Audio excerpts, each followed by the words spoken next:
कहानी लाल बहादुर शास्त्री जी की प्रामाणिकता। बच्चों, हम लाल बहादुर शास्त्री जी की यह कथा सुनते हैं। इससे पहले हमने उनकी सरल जीवन पद्धति के बारे में जान लिया था। आज हम उनके जीवन का एक प्रसंग देखते हैं जिससे हमें प्रेरणा मिलेगी। शास्त्री जी उनकी सत्यनिष्ठा और प्रामाणिकता के लिए जाने जाते हैं। लाल बहादुर शास्त्री भारत के दूसरे प्रधानमंत्री थे। वे एक ऐसे प्रधानमंत्री थे जिन्होंने अपने शासनकाल में सत्य की रक्षा की। वे 17-18 वर्षों तक सरकार में उच्च पदों पर रहे, परंतु उन्होंने स्वयं के लिए अथवा अपने बच्चों के लिए कुछ धन जमा नहीं किया था। उन्होंने सदैव सत्यनिष्ठा और प्रामाणिकता के पथ का अनुसरण किया। एक बार शास्त्री जी की बहन का बेटा शासकीय परीक्षा में उत्तीर्ण हो गया, परंतु सफल होने वाले विद्यार्थियों में उसका नाम अंत में था। जिनका नाम पहले आता है उनकी ही सरकार की सेवा में पहले नियुक्ति होती है। इस कारण उनके भांजे को नौकरी लगने में कुछ वर्षों का समय लगने वाला था।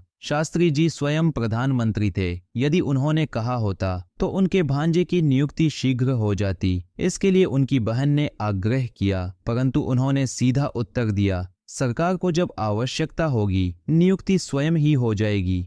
एक और प्रसंग सुनते हैं। शास्त्री जी उत्तर प्रदेश राज्य के मंत्री थे। उस समय का एक प्रसंग बताती हूँ। एक दिन शास्त्री जी की मौसी का लड़का अर्थात उनका मौसेरा भाई एक प्रतियोगिता परीक्षा में बैठा था। परीक्षा के लिए उसे कानपुर से लखनऊ जाना था। वह रेल स्थानक पहुंचा। गाड़ी छूटने वाली थी, इसलिए वह टिकट नहीं खरीद पाया। लखनऊ में पहुंचने के बाद वह बिना टिकट के पकड़ा गया। अधिकारियों ने उससे पूछताछ की तो उसने शास्त्री जी का नाम बताकर कहा कि जो मेरा भाई राज्य में मंत्री है। अधिकारी ने शास्त्री जी संपर्क किया। तब शास्त्री जी ने कहा, हाँ, वह तो मेरा रिश्तेदार है, किंतु आप नियम का पालन करें।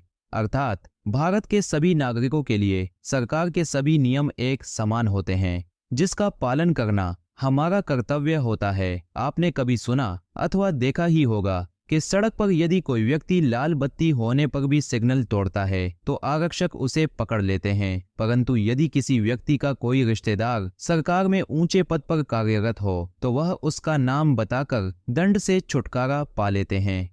इस प्रकार वह व्यक्ति अपनी गलती छिपाने का प्रयास करता है, जो अप्रामाणिकता होती है। आपको कभी ऐसा होते हुए ध्यान में आए तो आप ऐसे व्यक्ति को नियम का पालन करना यह कर्तव्य है, यह बताकर प्रबोधन अवश्य करना।